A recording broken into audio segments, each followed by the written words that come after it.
What would you do if your life was threatened not once, not twice, but 18 times? In the heart of West Africa, a 34-year-old geologist and soldier has become the most haunted leader on the continent. His crime? Daring to dream of an Africa that controls its own dignity. They have tried bombs, they have deployed mercenaries, they have even turned his own military against him. But Ibrahim Traoré is still standing, and the question that keeps his enemies up at night is simple: why can't we unalive him?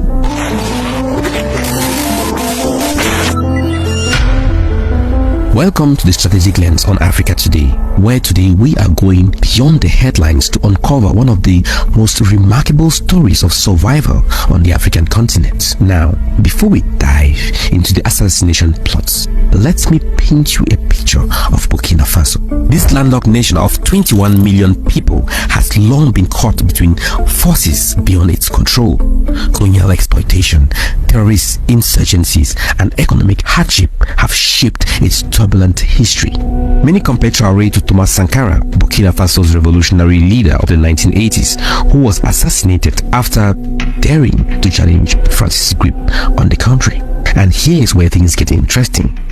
Ibrahim Traoré wasn't born into a privileged family. Raised in the small town of Bondokri, he studied geology at the university, and by 2010 he joined the military. His rise through the ranks was rapid, serving in UN peacekeeping missions in Mali and earning commendments for his leadership in counter-terrorism operations. But in 2022, Burkina Faso was in crisis. Islamist insurgents had taken control over 40% of the country's territory, and the military, led by Paul-Henri Damiba, had already staged one coup that January. On September 30th, 2022, Captain Ibrahim Traoré led a second coup, declaring that Damiba had failed to address the security situation. At 34, he became the world's youngest head of state, launching more than 18 much-needed factories in Burkina Faso within 6 months. But here's what most media won't tell you. Ibrahim Traoré wasn't just any power-hungry military man.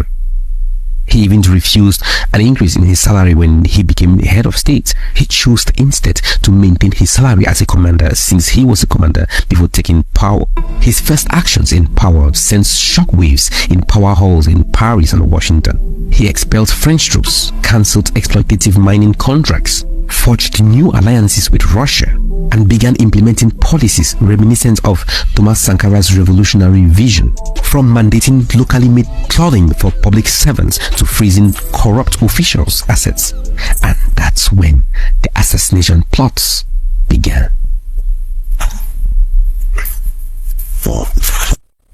The first plot came just months after Traoré took power. January 2023, intelligence services intercept communications revealing a chilling plan. A bomb was to be planted at Traoré's residence during the African Cup of Nations match, when security was most distracted. Now think about this for a moment. How would you feel knowing that while you were watching a football match, someone was planning to blow up your home? The conspirators even had the backup plan. If the bomb failed, an ambush would be set on his motorcade the following day. But how did Burkina Faso's intelligence service uncover this plot? This is where our story takes its first surprising turn. Multiple sources indicate that Russia's foreign intelligence services provided the crucial tip-off, sharing names of conspirators and details of the plan just hours before it was set to happen. But then, what most people don't understand is that this assassination attempt was not an isolated incident. It was the first in what would become a pattern. A concerted campaign to eliminate a leader who dared to challenge the established order. By September 2023, authorities announced they had foiled another coup attempt. Lieutenant Colonel Everett Sumner and former government minister Prosper Basole were among those arrested. But here is what makes this case particularly fascinating. The threats of this plot led directly to the man Traoré had just overthrown, Paul-Henri Damiba, who had fled to neighboring Togo. And behind Damiba, a network of interests that didn't want to see Burkina Faso chart its own course. But the most shocking attempt was yet to come.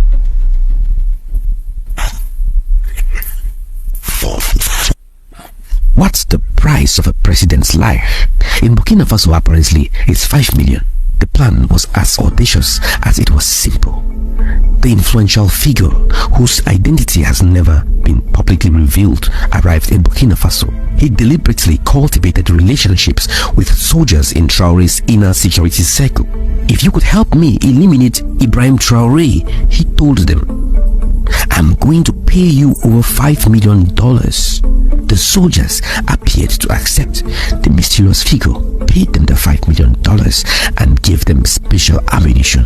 When you are near Ibrahim Traoré, just take out your guns and hit him with his bullets, and boom, you are rich.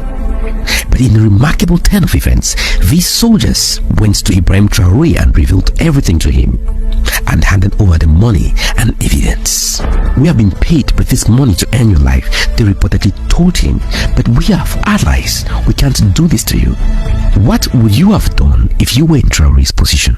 Who would you trust if people are offering money, millions of dollars, to your guards, your closest guards, to end your life? The mastermind was arrested and charged with treason, but his identity and who he was working for remain closely guarded. Secrets. Now, this raises very profound questions. Who has $5 million to lose to eliminate the leader of one of Africa's most poorest countries? And what interests are so threatened by Traoré's leadership that they will go to such extents? Contrary to what many people believe, Burkina Faso is not poor. Burkina Faso is the 4th largest producer of gold in Africa. And just for a reminder, more than half of all gold that is mined, that have been mined on earth, comes from Africa. Burkina Faso has significant deposits of zinc, lithium, manganese, and many other rare minerals. Its cotton is prized worldwide. For decades, these resources flowed out of the country, primarily benefiting foreign corporations and the local elites who facilitated these arrangements. Many assume that terrorism is the biggest threat to Burkina Faso. But what if I told you that terrorism might be actually a tool that is used by external powers to control mineral resources within this region?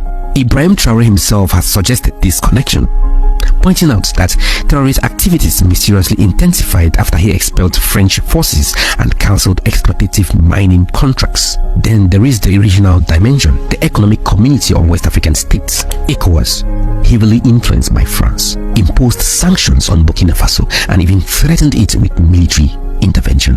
What we are witnessing isn't just one man's survival. It's about the future of resource sovereignty in Africa. And caught in the middle of this struggle is a global power competition. As France's influence wanes, Russia has stepped in, providing security assistance, intelligence support, and diplomatic backing to Traoré's government. Most Western media portray this as Russia opportunistically expanding its influence. But from Burkina Faso's perspective, this partnership offers something France never did: respect for their sovereignty and security support without the colonial baggage. And this explains why, despite Western criticism of his authoritarian leadership, Traoré enjoys widespread popular support at home, especially among young people who see him as fighting for their future. These assassination attempts on Ibrahim Traoré aren't just about removing one man.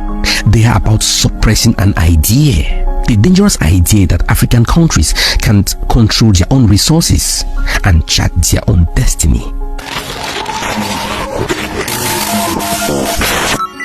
Despite the constant threats to his life, Traoré has initiated ambitious projects, from local manufacturing initiatives to agricultural reforms.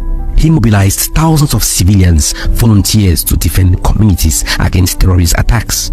Areas once controlled by jihadis are gradually being reclaimed. Markets are reopening and more than 400 schools have reopened. But the question remains, can this revolutionary vision survive? History is littered with African leaders who challenged the status quo only to be eliminated. From Patrice Lumumba to Thomas Sankara. And Ibrahim Traoré knows this. He keeps a picture of Thomas Sankara in his office and often quotes him. And like Sankara, he lives relatively modestly, refusing the luxuries that comes with power. You know what? remarkable about Ibrahim Traoré is not just his survival against the odds, it's that he hasn't become paranoid or reclusive despite the constant threats. He still appears in public, meets with citizens, and pushes forward with his vision. And across Africa, his example is inspiring the new generation to question established order. From Mali to Guinea, from Niger to the diaspora, young Africans are asking, what if we too control our own resources? What if we too charted our own destiny? The assassins may still be plotting, the geopolitical chess players may still be moving their pieces, but something has fundamentally changed in Burkina Faso and beyond. The story about Ibrahim Traoré's survival is still being written, and honestly, I don't know how it ends. Will he succeed where others have failed? Will the forces arrayed around him eventually prevail? What I do know is that each assassination attempt that fails makes the idea he represents even stronger, that African resources should benefit African people, and that even the smallest nations have the right to determine their own future. So I'm curious, do you think that leaders like Ibrahim Traoré represent the future of Africa, or do you think they are fighting forces that are too strong to overcome? Share your thoughts in the comments below. This has been The Strategic Lens, looking beyond the headlines to understand the forces that are shaping our world. And until next time, keep your lens focused. If you haven't yet subscribed to this channel, I don't know what you're waiting for. Hit the like button and share this video to 2 or 3 people that you know would like this content. Until next time, bye. Supporters of Burkina Faso's military leader have called for a mass rally in support of the junta after the government said it had foiled an attempted coup and accused America and France of influencing the country's politics. Since Traoré came to power, the military government has cracked down on dissent, kidnappings and arbitrary arrests of both civilian critics and army personnel accused of plotting coups, which have increased. Here is our cover report. Since assuming leadership of Burkina Faso in September 2022, Captain Ibrahim Traoré has spearheaded a bold transformation, breaking away from the entrenched foreign influence and steering the country towards self-reliance. His administration has challenged traditional power dynamics, driven economic reforms, and ignited renewed sense of sovereignty. But on April 3rd this year, while delivering a testimony on the U.S. Africa Command posture, U.S. Marine Corps General Michael Langley had a unique perspective on the leadership in Burkina Faso and Sudan. Listen to this interaction between Langley and Senator Wika. The ruling elite of a country is receiving gratuities on the side that in order to the benefit of the strongman leader. I see this, and I don't mind calling them out, but Captain Traoré and Burkina Faso, as they know that both, whether it's their gold reserves, that is all those proceeds are just in exchange to protect the junta regime. That statement has stoked outrage across the continent. France and the United States government needs to back off from any attempt to remove Captain Traoré from office. Forget about your plan. He's our own. He is doing exactly what the people of Burkina Faso and many other African countries wish their leaders were doing for them. Traoré's decision to expel French forces and reassert control over the country's natural resources has resonated across Africa. Mais en plus de ça, Emmanuel Macron insulted all Africans in his remarks. There was one part that caught my attention, where he spoke of ingratitude, and that ingratitude is a disease that cannot be transmitted to humans. He is a human. Our ingratitude is not transmissible to him. This is how this gentleman sees Africa, sees Africans. We are not human in his eyes. The aborted assassination attempt of Traoré, allegedly orchestrated by neighboring Ivory Coast, added to the fury of many Africans. Burkina Faso's military junta says it foiled a major plot aimed at sowing total chaos. Travail minutieux des services de renseignement. The meticulous work of the intelligence service revealed a major plot being prepared against our country, the ultimate aim of which is to sow total chaos with a view to placing the country under the tutelage of an international organization capable of regaining control in 10 or 20 years' time, depending on the instigators.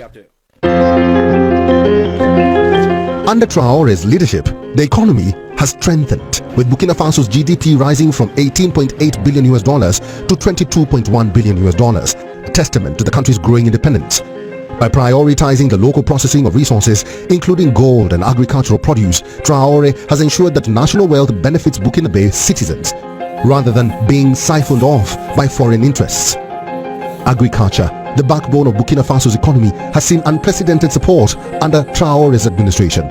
Farmers have been equipped with modern machinery, improved seeds, and necessary farm inputs, leading to increased productivity and greater food security. These efforts signify a leader dedicated to his people's well-being, committed to strengthening internal resilience and reducing reliance on foreign aid. But such bold steps often come at a cost. The claims by the American general have stirred skepticism, prompting comparisons to the narrative that led to the downfall of Libya's Muammar Gaddafi. The parallels between Libya's fate and the situation unfolding in Burkina Faso are unmistakable. Leaders who seek the true African sovereignty often face disinformation campaigns designed to weaken their influence. If Burkina Faso is left vulnerable to such maneuvers, it may suffer setbacks that will take generations to undo. Africa Bureau, we own, Wild is one. Thousands rally in Burkina Faso in support of military junta following alleged coup attempt. By Mark Pantro. Updated 9:13 p.m. GMT1, April 30th, 2025. Dakar, Senegal AP. Thousands of people rallied in Burkina Faso's capital, Ouagadougou, on Wednesday in support of the military junta after an alleged coup attempt, and comments by an American official criticizing junta leader Ibrahim Traoré. Last week, the West African country's military government said it foiled a major plot to overthrow junta leader Capt. Ibrahim Traoré, with the army alleging the plotters were based in neighboring Ivory Coast. Earlier this month, Gen. Michael Langley, the head of U.S. military in Africa, accused Traoré during a U.S. Senate committee hearing of using Burkina Faso's gold reserves to benefit the junta at the expense of the population. Crowds of protesters gathered at the Place de la Revolution in Ouagadougou on Wednesday, chanting "Long Live Captain Traoré," with some holding banners showing a photo of Gen. Langley with the word slave written on his head with red marker. Others waved Burkina Faso and Russia's flag, a close ally of the West African country. Osibi Yohan, a musician who came to the protest, said he is not surprised at the accusations launched by Langley, because Colin Powell lied, Iraq was destroyed, Barack Obama lied, Gaddafi was killed. But this time, their lies won't affect us. That's why we tell them, we're not against them, but we are against predation and economic slavery, he said. Drone downing sparks diplomatic fallout between Algeria and Sahel countries. Attack by armed men in western Niger border village kills 12 soldiers. Army says. Attack by armed men in western Niger border village kills 12 soldiers. Army says. Until last year, the U.S. had military bases in neighboring Niger as part of its counterterrorism work in the Sahel, an arid strip of land south of the Sahara, but withdrew after the West African nation ended the military agreement between the two countries. Burkina Faso, along with its neighbors Niger and Mali, has for over a decade battled an insurgency fought by jihadi groups, including some allied with Al-Qaeda and the Islamic State group, following military coups in all three nations in recent years. The ruling juntas severed military ties with long-standing Western partners, such as the U.S. and France, and turned to Russia for military support. Burkina Faso, Mali, and Niger created their own security partnership, known as the Alliance of Sahel States, in 2023. Following the September 2022 coup, Capt. Ibrahim Traoré was named the transitional president of Burkina Faso and promised to bring security and prosperity to the West African nation, capturing the hearts and minds of many young people in this country and around the world. Sekou Nsumerian Dukali, one of the protesters, said he came to Burkina Faso all the way from Liberia I came to Ouagadougou today to participate in this demonstration in support of Captain Ibrahim Traoré, because he represents hope for Africa, hope for black people, hope for all freedom fighters around the globe, he said. However, since its inception, the junta has struggled to end Burkina Faso's security challenges, the very reason that it said prompted it to take over power. In 2022, according to conservative estimates, more than 60% of the country is now outside of government control. More than 2.1 million people have lost their homes, and almost 6.5 million need humanitarian aid to survive. Meanwhile, human rights groups say the country's armed forces and militias have committed widespread abuses during counterinsurgency operations, including unlawful killings of civilians accused of supporting Islamist fighters. It is impossible to get an accurate picture of the situation in the country, since the military leadership has installed a system of de facto censorship, rights group said, and those daring to speak up can be openly abducted, imprisoned or forcefully drafted into the army. From soldier to symbol, how Ibrahim Traoré is becoming Africa's most loved and unapologetic leader. Chinedu Okafor, the 3rd of May 2025, 1:15 p.m. Ibrahim Traoré is a Burkina military commander and the transitional president of Burkina Faso. Le Capitaine Ibrahim Traoré. Ibrahim Traoré became the transitional president of Burkina Faso after a military coup in September 2022. Under Traoré's administration, Burkina Faso has pursued a revolutionary and anti-colonial agenda, expelling French soldiers and strengthening ties with Russia. Burkina Faso has nationalized its wealth by creating a state mining corporation. He came to power on September 30, 2022, after conducting a military coup that deposed an interim President Paul-Henri Sandaogo Damiba, who had himself gained office in a coup just 8 months earlier. Ibrahim Traoré's rise to power and popularity. Traoré is an artillery officer who had served in the army's counterterrorism operations against jihadist insurgents plaguing Burkina Faso and the Sahel region. As mentioned earlier, he led the second military coup in 2022, ousting Lieutenant Colonel Paul-Henri Sandaogo Damiba, who had previously come to power in a January 2022 coup. He and fellow officers accused the previous leadership of failing to deal effectively with the country's worsening security situation. Since assuming power, Traoré has positioned himself as a revolutionary figure using anti-colonial and pan-Africanist language, gaining inspiration from Burkina Faso's legendary former leader, Thomas Sankara. More than just a presentation, the revolutionary leader has demonstrated his anti-colonial sentiments. In the 3 years since being interim leader of the West African country, Ibrahim Traoré has been on a rapid campaign to rid his country of any traces of Western influence. This has been done by nationalizing local wealth and expelling French soldiers from Burkina Faso, noting that they wish to tackle their security problem independently. In place of French partnerships,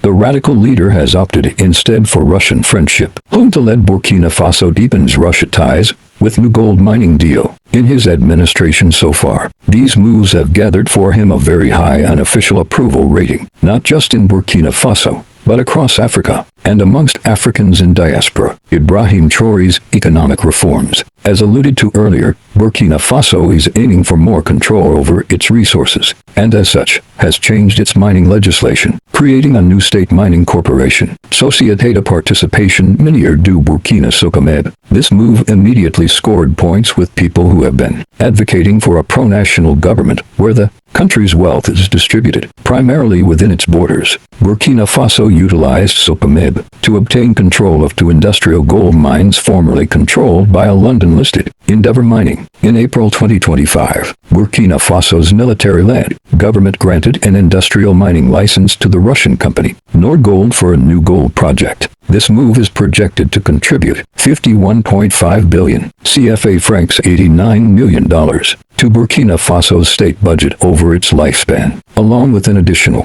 7.06 billion CFA francs to the country's mineral wealth fund, according to the Council of Ministers. Earlier in April, Burkina Faso noted that it aims to gain more control over foreknown industrial mines, and by extension, a larger share of revenue from its natural resources. This development underscores Burkina Faso's ongoing shift toward economic nationalism under its current leadership. While the long-term outcomes remain to be seen, the push for sovereignty over natural wealth represents a significant realignment in Burkina Faso's approach to economic governance and foreign investment. Ibrahim Traoré's geopolitical stance. Burkina Faso has been locked in a deadly conflict with Islamist militants since 2015, and as a result, had called for international assistance to combat the issue. However, since taking power, Ibrahim Traoré had expelled said foreign backers, noting that they had been very ineffective in dealing with the security challenge. In January 2023, the 400-member Operation Sabre, which was sent in 2009 to combat armed organizations such as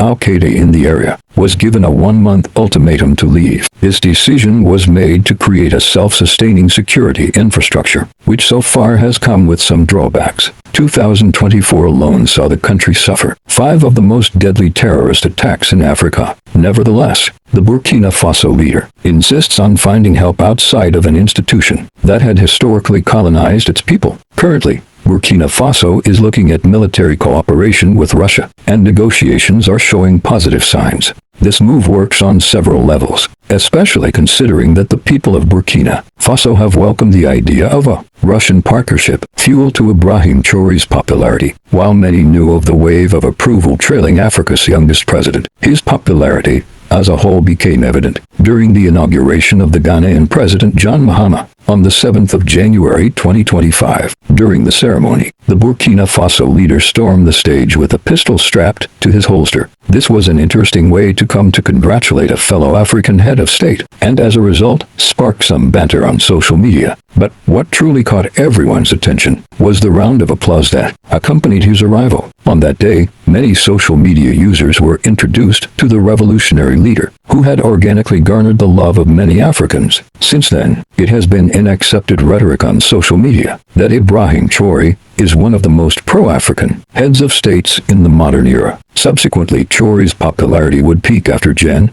Michael Langley, the head of the U.S. military in Africa, declared publicly during a U.S. congressional hearing that the Burkina Faso president had become a person of interest who uses Burkina Faso's gold to shield himself. This, of course, did not bode well with young Africans who have begun to embrace him as the ideal image of a true African leader, and more than just a conversation online. People have taken to the streets to express their love and support for the man, calling for his protection. As recently as April 30th, large crowds of demonstrators gathered at Ouagadougou's Place de la Revolution, chanting, "Long live Captain Traoré." Some of them had banners that displayed a picture of Gen. Langley with the word slave scrawled in red marker on his head. Others carried the flags of Russia, a key friend of the West African nation, and Burkina Faso. It also did not help that the military government of Burkina Faso reported shortly before the demonstrations that a major plot to overthrow the junta leader had been foiled. This has led to whispers that some foreign groups are plotting to depose the West African leader as a result of his anti-Western initiatives. As it is with movements, the international community is now paying attention, with some picking sides. Captain Ibrahim Traoré is no longer just the leader of a small, landlocked West African nation. For some, he has become a symbol of resistance, independence, and Pan-African pride. Whether he is remembered as a liberator or a controversial figure will depend on how the tides of history unfold. But one thing is certain: Traoré's actions, as presently constructed, have sparked a continental conversation and possibly a movement.